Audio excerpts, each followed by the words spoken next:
उत्तर प्रदेश के एक छोटे से गांव बेलपुर में रामू नाम का एक युवक अपने बूढ़े माता पिता के साथ रहता था। रामू का बचपन गरीबी और संघर्ष में बीता।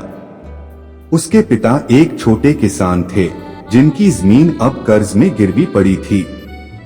माँ बीमार रहती थी और रामू की कमाई ही घर का एकमात्र सहारा थी। रामू गांव के पास ही स्थित शहर में एक ढाबे पर काम करता था। सुबह जल्दी उठकर वह साइकिल से 10 किलोमीटर दूर ढाबे पर जाता और रात को थककर लौटता। मेहनत तो करता था पर आमदनी इतनी कम थी कि न तो कर्ज उतरता और न ही माँ की दवाइयाँ समय पर आ पाती। लेकिन रामू में एक खास बात थी, वह बहुत ईमानदार और मेहनती था।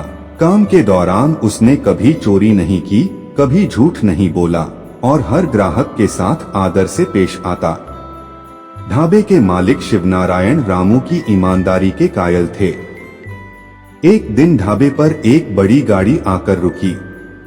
उसमें से एक अधेड़ उम्र का व्यक्ति उतरा, सूट बूट पहना हुआ, आंखों पर चश्मा और चाल में रौब। वह कोई आम ग्राहक नहीं लग रहा था। उसने चाय और परांठा मंगवाया। रामू ने आदर से उसे परोसा और ध्यानपूर्वक उसकी सेवा की। खाने के बाद उस व्यक्ति ने जेब में हाथ डाला लेकिन उसका बटुआ नहीं मिला। वह घबरा गया, शायद कहीं गिर गया है, उसने कहा। रामू बोला, चिंता मत कीजिए साहब, अगर आप चाहें तो बाद में दे दीजिएगा। उस आदमी ने रामू को गौर से देखा।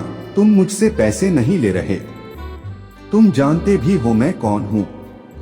रामू मुस्कुराकर बोला, नहीं जानता, लेकिन मैं जानता हूं कि किसी पर भरोसा करना भी एक इंसानियत है। वह आदमी चुप हो गया। उसने रामू का नाम पूछा और फिर गाड़ी में बैठकर चला गया। रामू ने उसे ज्यादा तवज्जो नहीं दी, यह सोचकर कि अब शायद वह कभी न लौटे। 3 दिन बाद वही आदमी फिर ढाबे पर आया। इस बार उसके साथ कुछ और लोग भी थे।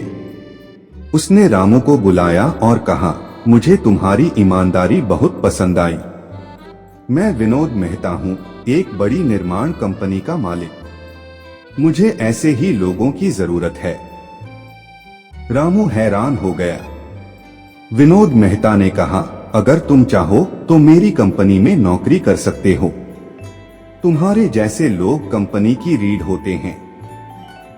रामू को लगा जैसे उसके सपनों को पंख लग गए हों। लेकिन वह बोला, साहब मेरे माता पिता बीमार हैं, मैं उन्हें छोड़कर बाहर नहीं जा सकता। विनोद मुस्कुराए, क्यों छोड़ोगे? उन्हें भी साथ ले चलो। कंपनी की तरफ से घर मिलेगा, इलाज की सुविधा भी, तुम बस हाँ कहो। रामू की आंखें भर आईं। उसे अपने कानों पर विश्वास नहीं हो रहा था। रामू ने नौकरी स्वीकार कर ली। विनोद मेहता ने उसका पूरा परिवार अपने शहर लखनऊ में शिफ्ट करवाया।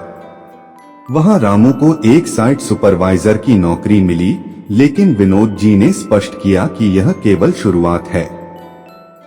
रामू ने पूरे समर्पण और ईमानदारी से काम किया।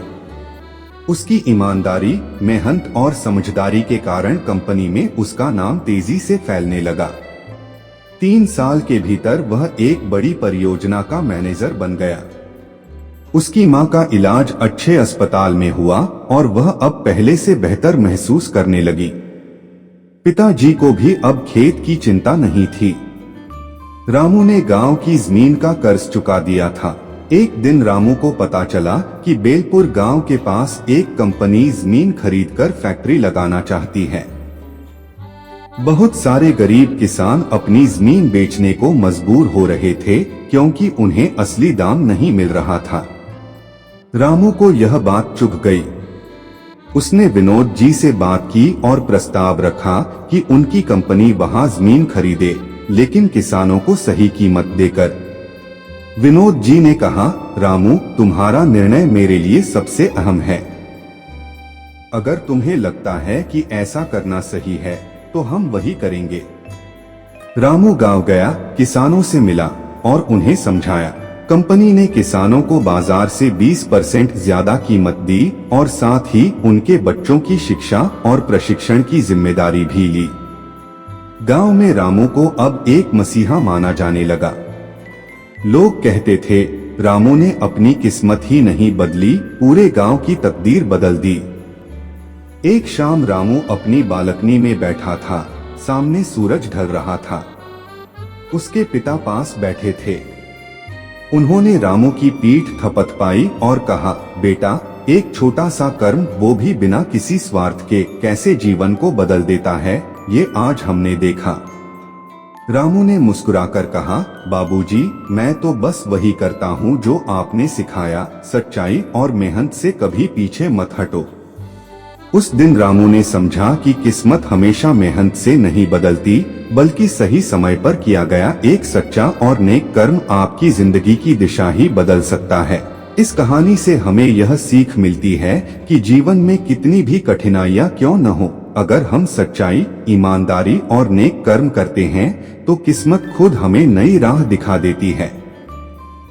रामू ने एक छोटे से कर्म, एक भूले हुए ग्राहक से पैसे न लेने से न सिर्फ अपनी जिंदगी बदली, बल्कि दूसरों की भी सुध ली।